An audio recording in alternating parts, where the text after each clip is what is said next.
Welcome to the Deep Dive. We're here to dig into the research and articles you've sent our way, pulling out the key insights. That's right. And today, we're tackling a question I bet has crossed your mind, maybe while you were struggling to touch your toes. Is stretching actually a workout? Or does it do something else entirely? Something maybe more subtle in our fitness routines? It's a great question because it often feels like this afterthought, doesn't it? Exactly. Something we just kind of tack Yeah. on to the real exercise, if we even do it at all. Right, we might skip it. But then you hear about elite athletes, dancers, those super flexible people at the gym. They swear by it. They dedicate serious time. They absolutely do. Mobility is huge for them. So what is the real story here? That's our mission today. Cut through the noise, look at the material we've gathered, and give you a clear picture on stretching. Let's dive in. Okay, so first things first. If we want to figure out if stretching counts as a workout, we probably need to define what a workout even is, right? Good starting point. When you say, I'm going for a workout, what are you usually expecting? What defines that? Yeah, and looking at the sources, it generally boils down to maybe three core things people think about. Okay, like what? Well, first is to get your heart pumping, make you breathe harder, like going for a run or doing a spin class. Right, that cardio effect. Exactly.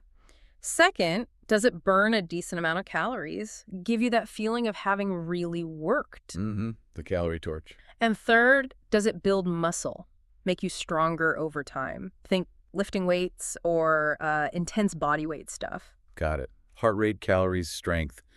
Those seem like the usual suspects. Those are the conventional metrics, yeah. That's how we usually judge if something counts as exercise. So how does stretching stack up against those right away? Well, this is where it gets interesting immediately. If you apply those first two metrics, heart rate and calorie burn, Yeah. stretching doesn't really move the needle much. Our initial look at the research shows it barely raises your heart rate. Okay, so no heavy breathing. Not typically, no. You're not usually dripping sweat after stretching like you would after, say, a HII class. It just doesn't challenge your cardiovascular system that way. And calories. Also minimal. I mean, any movement burns some calories, but stretching isn't designed for significant calorie expenditure. So if you're only looking at heart rate and calories, stretching looks pretty different from a typical cardio or high-intensity workout.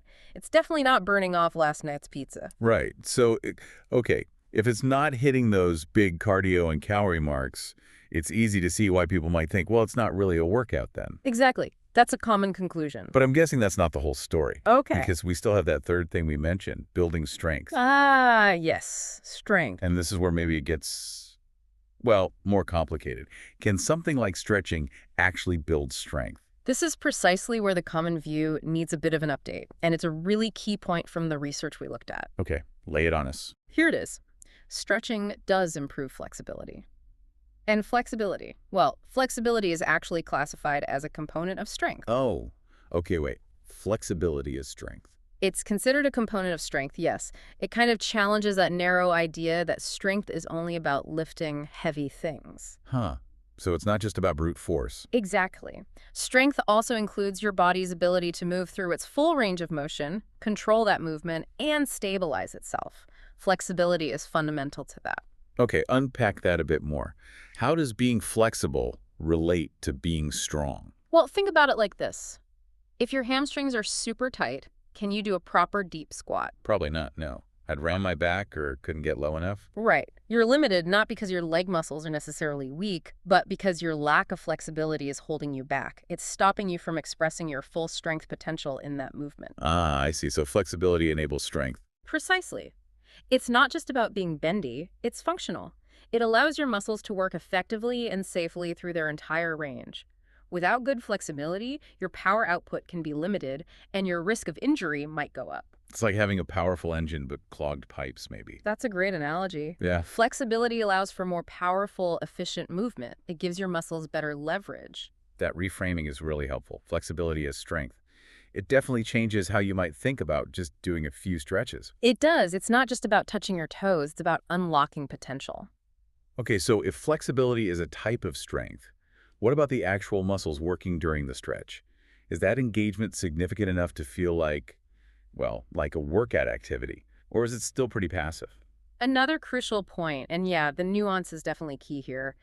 The research really emphasizes that it depends heavily on the type of stretch. Not all stretches are created equal. Not at all. And also how you perform it matters. Are you active or passive in the stretch? Okay, give me an example. What's an active stretch where muscles are really working? Think about something demanding, like holding a full split, if you can do one, or even a really deep lunge where you're actively pushing into it. Right, those definitely feel like effort. They are. You're not just relaxing into gravity. You're actively using muscles, your core, your legs, your glutes to stabilize yourself, to resist collapsing, maybe even to push a little deeper. That involves what are called isometric contractions. Your muscles are firing, working hard to hold that position. Even if they aren't shortening like in a bicep curl, you can sometimes even feel a shake. Yeah, I know that feeling. That's real muscle work. It's building strength and stability, specifically in that extended range of motion. It's demanding. Okay, so that sounds pretty workout-like in terms of muscle engagement. What about the other end of the spectrum? More passive stretches. Right, so think about more common upper body stretches, like pulling your arm across your chest. Yeah. Or a simple tricep stretch behind your head, or leaning against a wall for a calf stretch. The research notes these tend to be relatively passive. You might use your other arm or gravity for assistance, but the muscle you're stretching isn't actively contracting hard to hold the position. It feels more like letting go, relaxing into it. Exactly. The muscle is primarily lengthening and relaxing, not putting in a lot of active work to maintain the pose itself. So the direct muscle work is much less intense than in those active, demanding stretches. So it really depends. Are you just hanging out in the stretch, or are you actively controlling and engaging within it? That's the core difference, yes. Your intention and the type of stretch dictate the level of muscle engagement and its contribution to that strength component. This distinction is super important. It explains why sometimes stretching feels like real effort and other times just not. Precisely. Okay, so let's pull this together. Stretching doesn't do much for heart rate or calories, Right. but it does build flexibility, which is a component of strength. Correct. And some types of stretching, Yeah. especially active ones for the lower body and core, involve significant muscle engagement. Yes, absolutely. So considering all that, should we use that term some of the sources suggested should we call stretching a micro workout? I think micro workout is actually a fantastic term for it. Yeah. Yeah, I'd endorse that. It captures the specific niche benefits really well without, overstating things. It clarifies its role. So it's not a replacement for a full run or weight session. Definitely not. But it's also far from being useless or something you can just skip without consequence. It's targeted effort with specific valuable returns. And what are those main niche benefits then? Well, number one is improved range of motion. Just makes moving through daily life easier, less stiff, reaching, bending, tying shoes. Okay, basic movement quality. Exactly. Number two, and this is huge, is injury prevention. Making muscles and connective tissues more pliable, what scientists call tissue extensibility. Makes them less likely to tear. Right. A more flexible muscle can handle sudden movements or stress better. Acts like a shock absorber. Makes sense. Thirdly, for performance, whether in sports or just other exercises, better flexibility often means better results. A deeper squat allows more power. A bigger golf swing. You get the idea. Yeah, direct performance enhancement. And beyond that, better posture, maybe alleviating some muscle stiffness from sitting. Lots of important contributions, even if it doesn't tick all the traditional workout boxes. So it's like a specialized tool in your fitness toolkit. Perfectly put. Essential for a well-rounded, resilient body. Okay, so wrapping this up for everyone listening. Huh. What does this all mean for your fitness routine? How should you think about stretching now? Well, hopefully this deep dive encourages you to maybe rethink it a bit. Yeah. Don't just see it as an optional add-on you rush through. Recognize it has real specific value. Especially those active stretches for lower body and core. Exactly. Maybe consider giving those dedicated time and focus, just like you would strength training or cardio. Appreciate that flexibility is strength. It enables everything else and helps keep you injury-free. So integrating it more intentionally, understanding its specific job. Yes.